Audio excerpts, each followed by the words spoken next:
Quando os ventos se levantam e as ondas tentam me afogar, mesmo fraco, mesmo em dor, meu louvor não vai cessar.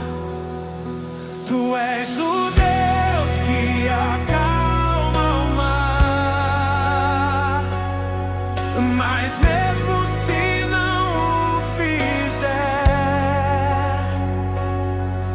eu ainda assim te adorarei, pois sei que estás comigo aqui.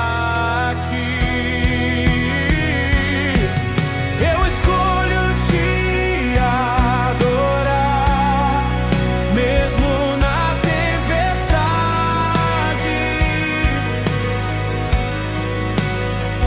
Quando tudo quer me calar, eu levanto a minha voz. Tu és digno, tu és fiel. Ainda que eu não veja o céu, eu escolho te adorar.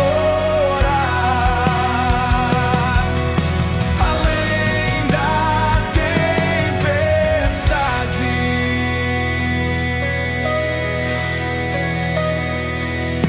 o trovão não cala o teu nome